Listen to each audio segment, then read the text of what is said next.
start us off again. Your intro was a little less Billy Kyle, so we bring the heat with this intro.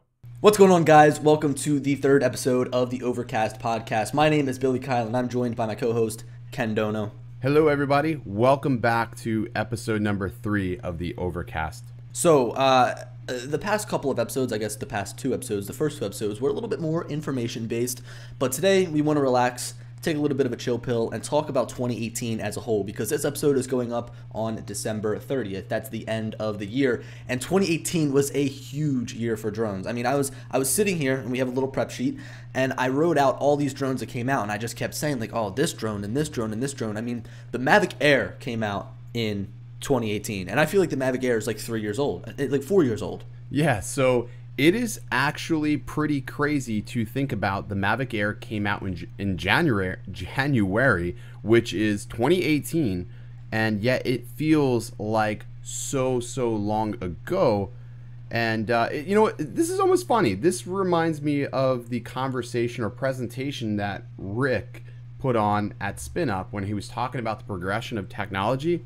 This is it. This is what he was talking about. Technologies advances so fast in 1 year's time. So we're going to sort of take a trip down memory lane and sort of rewind 2018 drone style. YouTube rewind, except drone style. Yeah. So I guess the most highly anticipated drone of the year, right, had to have been the Autel Evo. And I know that that's your baby. I know that you made a ton of videos on it. I myself made a ton of videos on it, but I feel like I probably made more videos talking about the drone than actually flying the drone. But again, the Evo, when it came out, was actually a great product. I think that it, really had its space in the drone market. The camera is phenomenal. I continue to say that, and I really do mean it. I think the camera is incredible on that drone. But just the whole release of it was handled so poorly. I know I sound like a broken record. At CES, got the hands-on, said, all right, it's going to be available soon. And what they mean by soon is 6 months. So yeah, and again, not to sound like broken records, but Billy is 100% right. The Evo release was handled really haphazardly, and it was just a mess. You had vendors, dealers accepting pre-orders well before they even knew themselves when this drone was going to be released. I know one in particular was taken I think it was like 75 or $100 ahead of time. And it's just bad. It's just bad because you have people that are putting money out ahead before they knew when it was coming out. And I think the Autel team knows that this was a big deal. I think they were well aware of all the pains and woes of last year. And I think this year they will definitely bring the heat, and it will be delivered in a much more efficient manner. Yeah, and towards the end of the video or the podcast, we do want to touch a little bit on 2019, what we expect to see and what we want to see. But I think, taking a little glimpse into the future right now, 2019, Autel's booth at CES is going to be very impressive, because when I went, CES 2018, CES 2018, their booth was awesome. When they had the Evo come out, I think that they did a really good job. Presentation was awesome, right? But now 2019, I'm really excited to see what they can do. Yeah, I'm stoked to be there firsthand this time around to actually see it, because last year all I got a chance to do was talk about it, and and it sucks not being there firsthand. And then I got a chance to go see it in person at a much smaller event called IWCE, and I was really impressed with the whole thing. So yeah, I agree. Most hyped drone, most anticipated drone was the Evo, and I think people are so desperate for a competitor of DJI. They are just looking for that secondary champion. We haven't found it in Unique, which no. I'm sorry, I'm still looking for them, and we haven't found it really in any other manufacturer. I'm pretty sure the Unique guys are going to tackle me at CES. They're just going to be like, I need to bring you in the back room, sir. I'm 99% sure that's going to happen. Well, I mean, the only thing that they released this year, right, is the Mantis Q. And I think the only person that I saw make a legit video on the Mantis Q was Captain Drone. I don't think I saw anybody else cover that drone. I don't know. I couldn't tell you anything about it. I know that was supposed to be their competitor to the Spark or the Mavic Air. Yeah, so I don't know. I really don't know where that drone falls in the line of anything. I don't know if they were taking a shot at the Spark, taking a shot at the Air. I don't know. It's just a weird drone.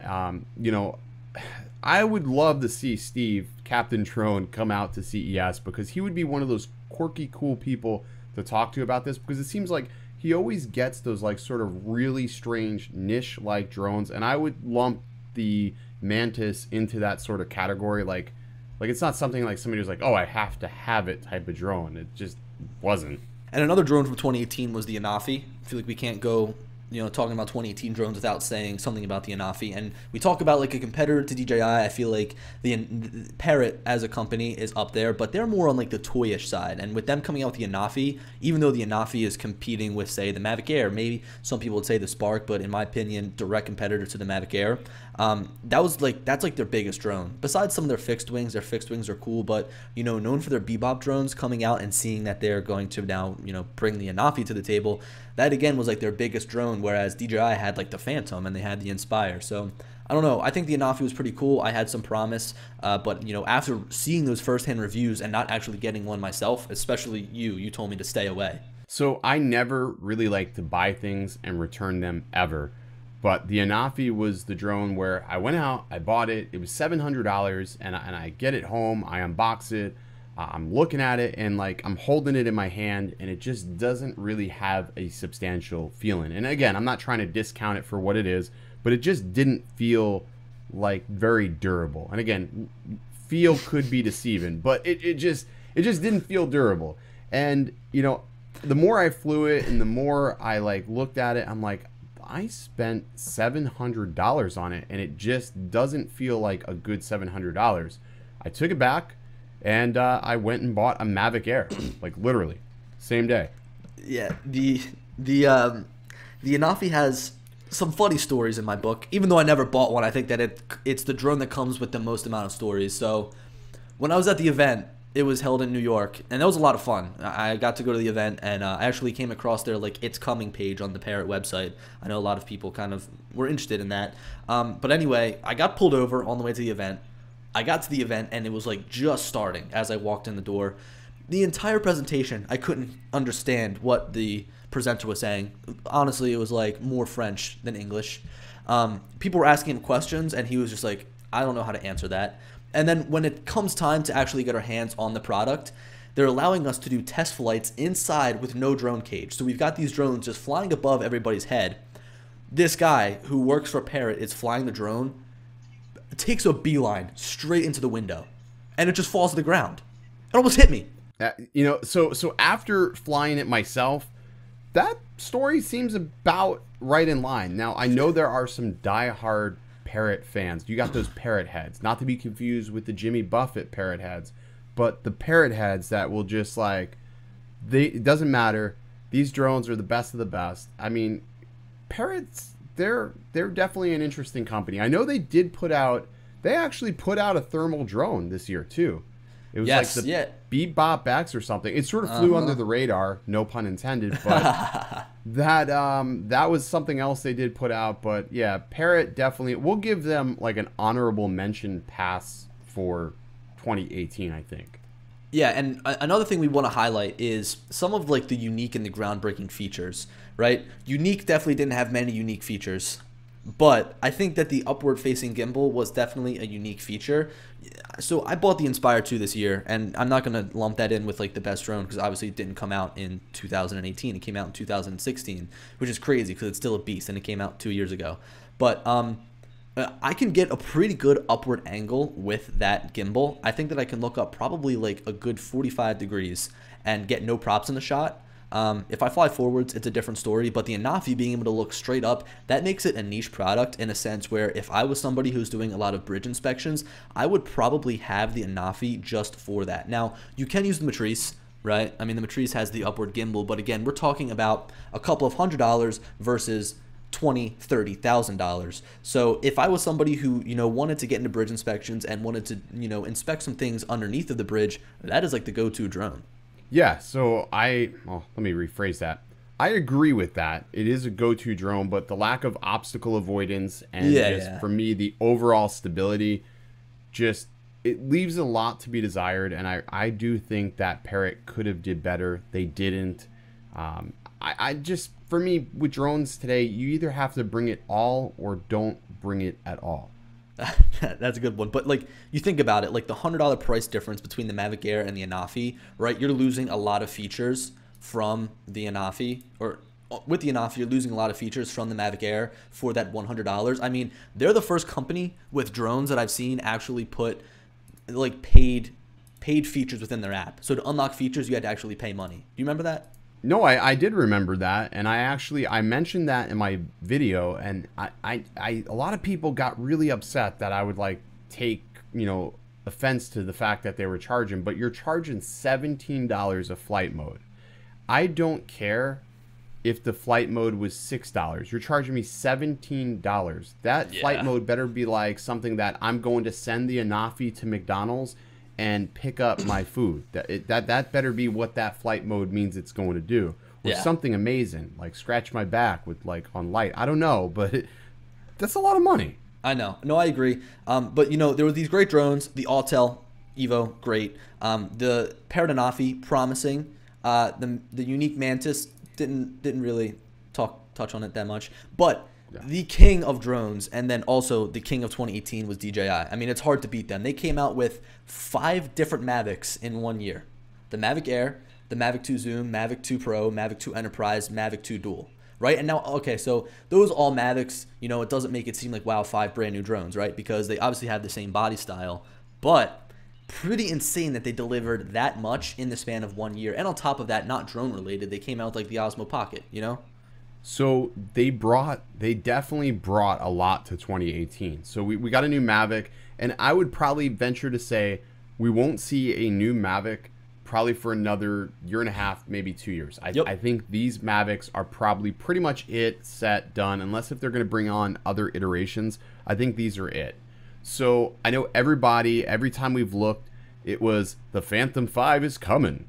Well, we never got a Phantom 5. So I'm thinking 2019 would probably be the year that they do a refresh of that, if it's still a viable drone. Because what doesn't the Mavic lineup really bring? You have 2 options, a zoom feature and the 20 megapixel camera. I mean, unless if they totally shock us and say, we're going to give you a brand new Mavic 2 Pro that's going to have zoom capabilities plus a 1-inch sensor, you know, at that point, you would blow my mind, and I will say, take my money, but I don't know. That would really make a lot of people angry.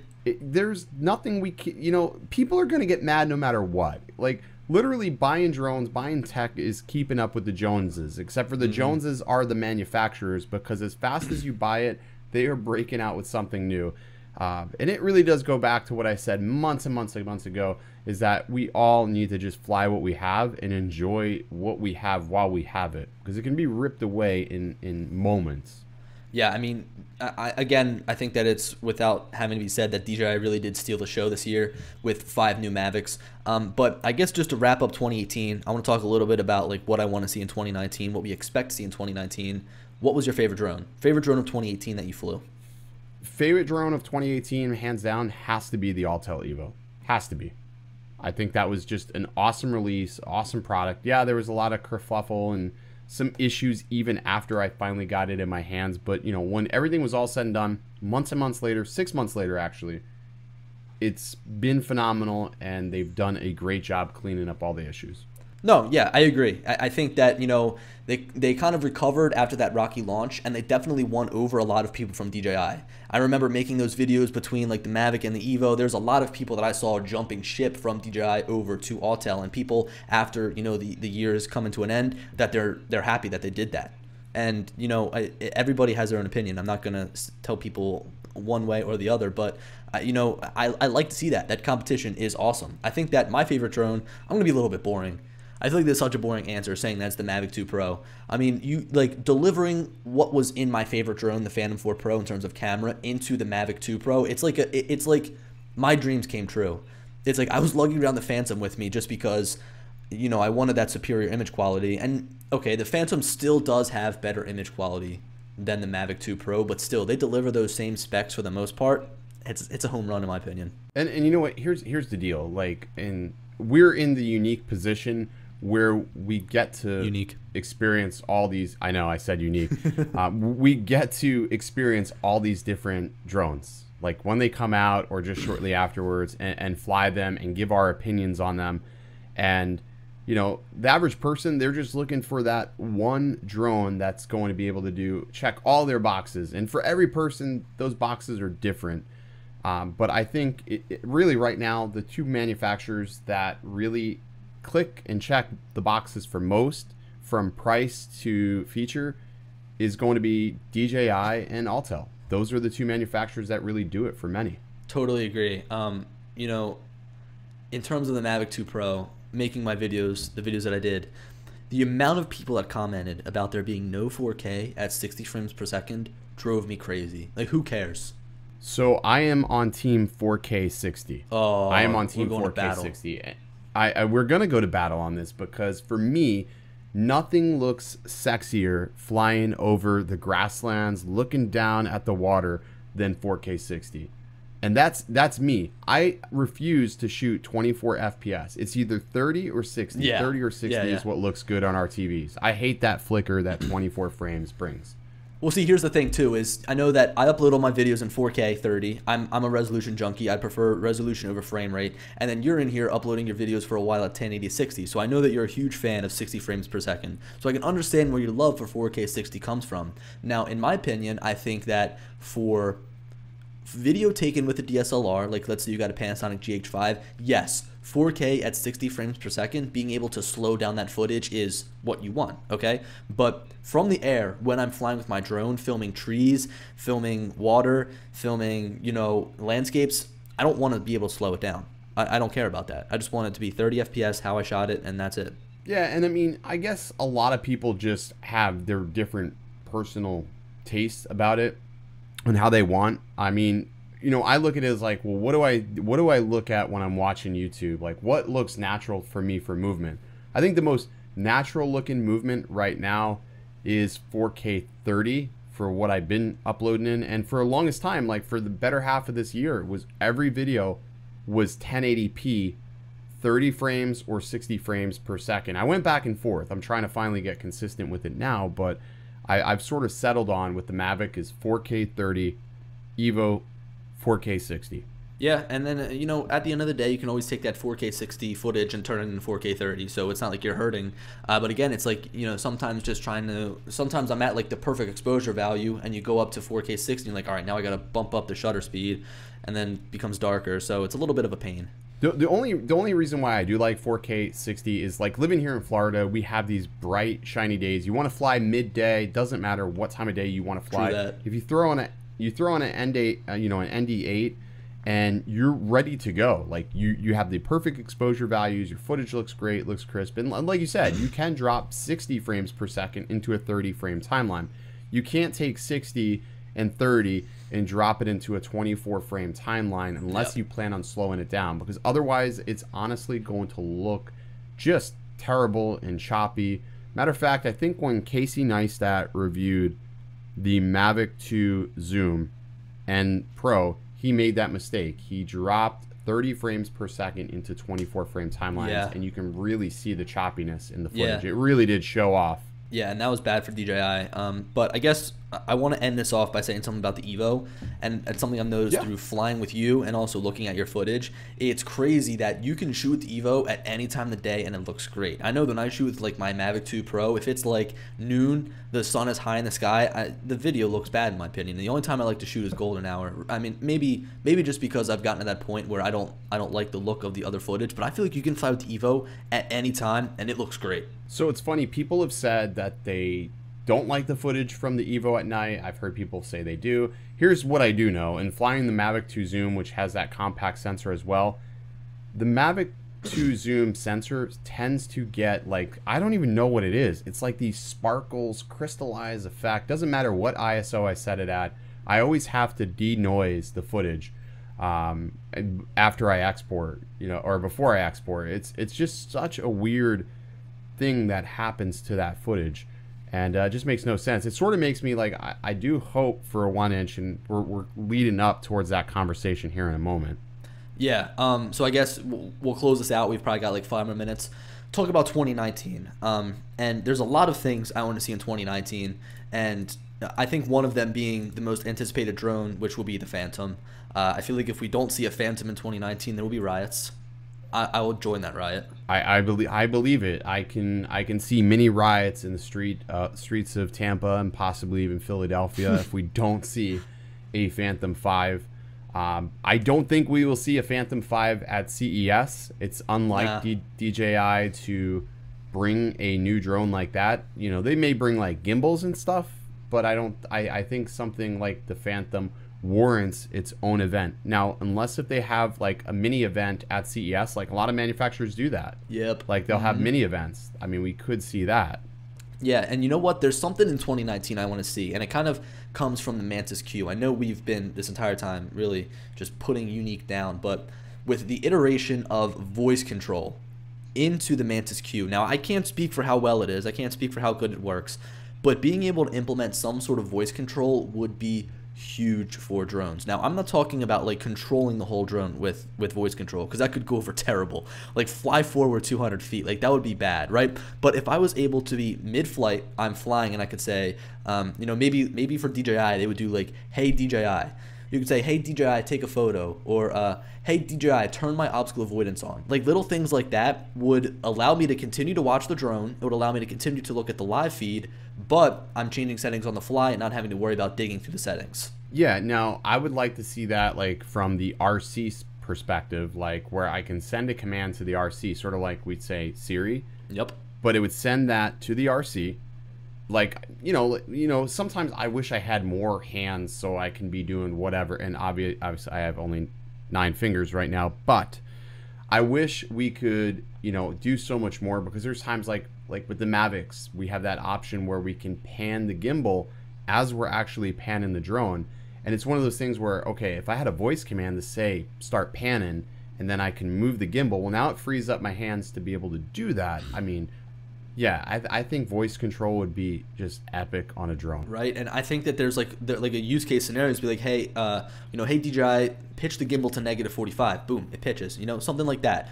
I don't know. I don't know exactly how it could be used, but I think that these companies can iterate it well. Something else I want to see is favorite shots, where you can record your favorite shot and be able to, you know, have maybe your favorites toggle, and you can basically tap that toggle and let the drone autonomously do your favorite moment or shot, you know, from the drone. That would be awesome, like a favorite spot. That would be sweet. That would be awesome to record that. So DJI, if you're watching, patent pending.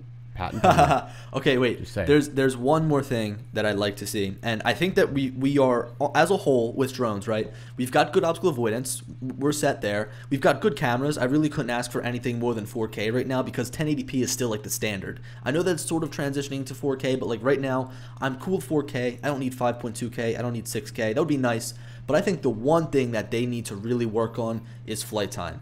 Like, I don't mind carrying around 4 or 5 batteries, but especially now as I'm continuing to do commercial work, I find myself really struggling being able to bring enough batteries and keep charge inside of those batteries. They really need to be able to give us drones that are 40, maybe 50 minutes for flight time. So here's my thought on the flight time, like 30 minutes, you know, whatever. I've burned batteries like religiously, like flying. I mean, it's not uncommon to kill 3 batteries in a session.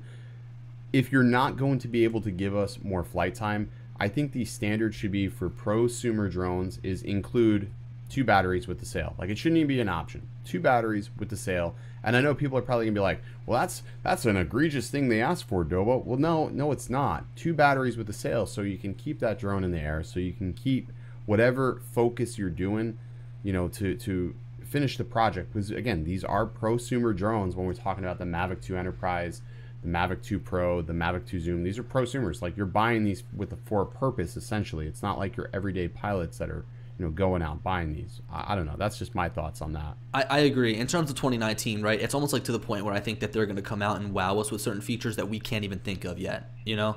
So I got to ask you, what is your biggest anticipation for CES 2019? We're going in there. We're obviously going to be hanging out at the drone cages. We're going there to film, and again, our channel genres are subject around drones. So what manufacturer are you most anticipated to see the products that they're going to bring for 2019. From what I've heard, and this is going to sound crazy to the people that follow my channel, is Autel. With their 1-inch sensor Evo, I think they could really knock it out of the park. I don't know what's going to be at CES. I'm trying to think about what I want to like plan my videos around. I couldn't tell you. I couldn't tell you what I want to make at CES because I don't know what's coming. So that's sort of how I've been researching the vendors and the manufacturers that are going to be there, and I'm looking forward to the controller that supposedly DJI is going to be announcing, which is that built-in screen controller. Because if that is a viable option and that's something that they're going to bring for the Mavic 2 line, I want it. I want it like yesterday, because to not have to set up a tablet, to not have to set up a phone, to be able to just break out a controller and go to my job site and just start filming is just way better than having to sit there and fumble around doing a setup process before I start my flights. All right, I'm going to stop you there. Here's the one thing I want to speak on, I guess, about the built-in screens on controllers and also Crystal Sky.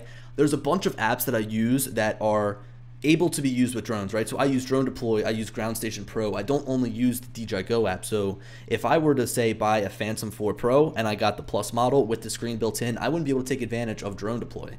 And that's another thing, is with Crystal Sky, I'm a little bit hesitant to purchase it because the amount of time that I use Drone Deploy and Ground Station Pro, I feel like I would just continue to turn to my iPad Mini 4. Well, then, here's then what I hope we see. I hope we see an iPad Mini 5 in 2019, because the new iPads, sadly, just don't appeal to me whatsoever. I know we're talking drones, but I do hope we see a tablet or somebody come up to the table with something with a heavy amount of nits for brightness, because obviously we need things that are bright, and that's what's most appealing to me. Like, I'm on the whole other end of spectrum than you are.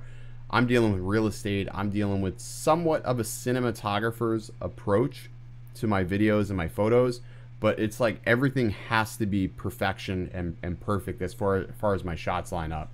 So it's a little different than like you're in construction and mapping and everything. These people they don't care.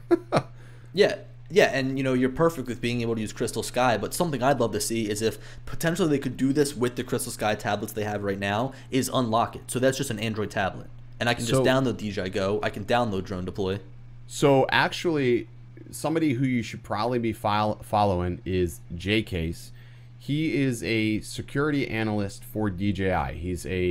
He's somebody who does it freelance for them, but he works for him. He has a company, and that's what he does, is test security against Linux-related devices.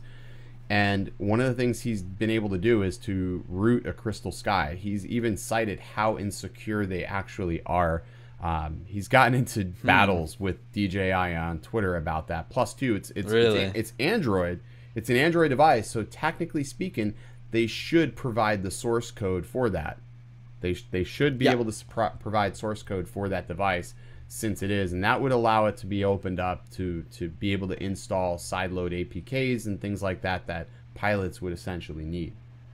Yeah, I mean, look, I just think that the Crystal Sky right now is limiting, and so is that built-in controller, because I just made a video on 2D Drone Deploy. I've been covering Drone Deploy a little bit, and I've had people say, like, oh, I've got the Phantom 4 Pro Plus, how do I take advantage of this? And it's like, wait, you like have to buy a whole new remote to actually use Drone Deploy. Like in order to use these other apps, you need to purchase a brand new like $359 remote. Yeah, and that's just crazy. I think what's going to have to happen is DJI essentially is either A, going to have to build their own 3D mapping, something that can rival Drone Deploy.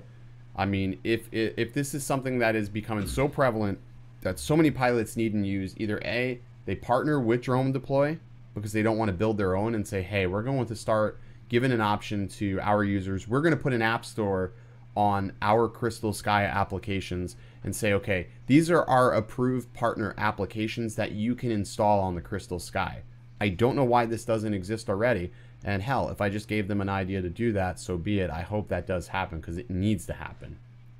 Here's a few things that I want to talk about just with what you just said. So first of all, Ground Station Pro actually captures That's made by DJI. So they have the capturing part down, and also now with Ground Station Pro 2.0, you're able to synthesize the photos and actually stitch together maps, I believe.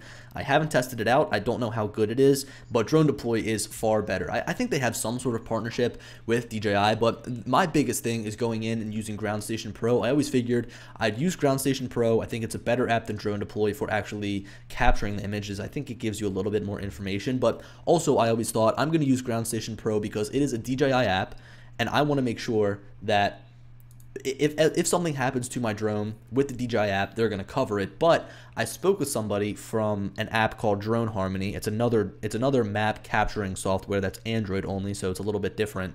But using oh God, I lost my train of thought. Oh, he told me after doing his research, because obviously he created the app, that Ground Station Pro is actually not covered by DJI, even though it's DJI software.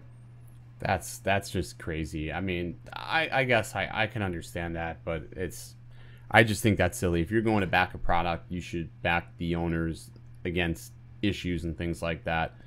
But, I guess it's because it's like a app that's centered around all autonomous flight, right? And if something goes wrong, they don't want to be at fault. Maybe it's just like a totally different company creating this software for them on the side. Again, I've got no idea what it is, but apparently Ground Station Pro is not covered if you were to say lose your drone or something and it was the drone's fault. I just, again, like me personally, I don't necessarily agree with that, but I can understand from a business standpoint, where DJI is coming from.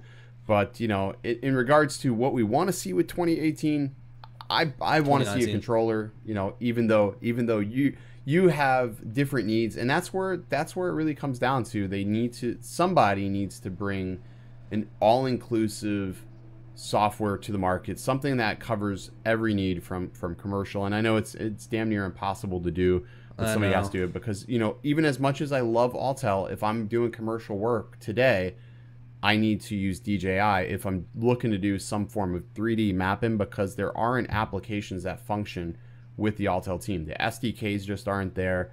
It needs to happen. It needs to happen fast, especially if they want to be taken serious in the drone world. But I know it's going to happen this year, and I'm looking forward to, the both of us being able to talk to their teams and see them, because I know we've had several interactions with most DJI and Autel teams this year, and it'll be interesting to be able to see and pick their brains, in person, to be like, hey, where do you guys see yourself, a year from now? And I say a year from now because, like we just talked about, technology moves at light speed, warp speed, fast. So a year is a long time in technology terms. Yeah, and what's something else? I don't think that there's much, again, that I want to see from 2019. Again, longer flight time, cool little features like voice control. That's done well. If voice control is implemented well, that's going to be awesome. But I think another thing I want to really see, especially from something like the Phantom, is a different remote controller. I love the Mavic's remote controller, and if they could implement something like the Mavic's remote controller for the Phantom, that would be really cool. But like the Phantom's remote controller right now is pretty big. It's pretty bulky. Yeah, so I agree the Phantom controller is bulky. I mean, I think they just think of that as sort of like, their top tier prosumer drone, and that it's not something that somebody's going to be looking to keep it, uber portable, I guess the best way to put it. But I'm right there with you. I am looking for, removable sticks, or at the very least, a little bit more ergonomical drone out of Autel, or a little more ergonomics out of their controller, out of the Autel team. There we go. Dude, rumor has it there is a built-in screen for the Autel Robotics Evo as well. They had some demos of it, so it'll be interesting to see if that comes to fruition as well. So, I mean, we're less than 2 weeks away before we're in Vegas, seeing the latest and greatest. Yeah, I think it's crazy. Like 2018 was like so crazy for drones. I can't imagine 2019 being any crazier or any better. No, and I just hope that the events and everything aren't so back to back to back, because last year, I mean, honestly, it felt like every month we were flying somewhere or trying to go do. I mean, I've never been to Philly up until this year, and I've been to Philly 3 times in this year's time. You've been to Florida, I think, 3 times. I mean, we've been in and out of New York and everywhere else. So I mean, not that I mind the travel. It's fun. It's definitely fun. But I would just like longer spaced, you know, because what everybody doesn't realize is you are your own business when it comes to YouTube. Yep. They don't pay us to go to these events. We go to these events to bring you all the latest information. So the spacing is awesome. Yeah, no, I agree. And also releasing multiple drones of like the same class at one time, right? So how they came out the Zoom and the Pro, that's sweet. If they were to come out the Pro and then like a month later just be like, oh, here's the Mavic 2 Zoom, people would be livid, right? And that's like the whole Phantom 4 Pro and then the Phantom 4 Advanced. Why not come out with them both at the same time? I for one, I like the fact the way they did release both of them, because we were sitting at the event and we had ordered our units. We had already decided what we were buying before they even said the price on the stage, because somebody decided they were going to hit publish, and we just happened to see it and we literally ordered. Our units were shipping on the ride home. We were already getting orders or emails that our units were shipping on the ride back from the event. But I liked the way they did that, because it gave you the choice. Okay, it does this, this, and this. You choose what's best for you, and then you chose the Pro. I chose the Zoom because I thought the two focal lengths were pretty cool, and you know, Bob's your uncle now, so here we are, you know, going into 2019 with that. So well, you know, it's funny. I remember the first rumors, how they said that the Mavic 2 Zoom was going to be more expensive than the Mavic 2 Pro. You remember that? Yeah, I know, and I even decried the fact that there was even going to be two drones. But yeah, me too. Here we are, 2 drones later, and I was just I was really, really shocked by the whole thing. So was I. Yeah, I guess that pretty much wraps it up. That's all I've got to say about 2018 and 2019. 2018, phenomenal year, and I think that we're just going to pick up, like, we're going to hit the ground running. CES is just going to be a whirlwind. We're going to do a lot of filming. So if there is something that you all are most interested in, or a drone manufacturer that maybe that is not on our radar, definitely comment down below, or hit us up on Twitter even, at Billy Kyle or at Original Dobo. Let us know what you want to see so we know what to look for, because, you know, as of right now, there's just so many manufacturers. Give us a little bit of tunnel vision, if you will, please. Yeah, man, I'm excited. All right, guys, hope you enjoyed the video. Hope you enjoyed the podcast. That wraps up episode 3. We went a little bit longer this time, which, you know, I liked. I think that this was a good topic. We kind of came up with this topic last minute. We had a different topic in mind, but I think that this went pretty well. But as always, let us know what you guys think down in the comments section below. And as always, we'll talk to you later. We'll see you next time, same place. I wish when I said we'll talk to you later, you went peace.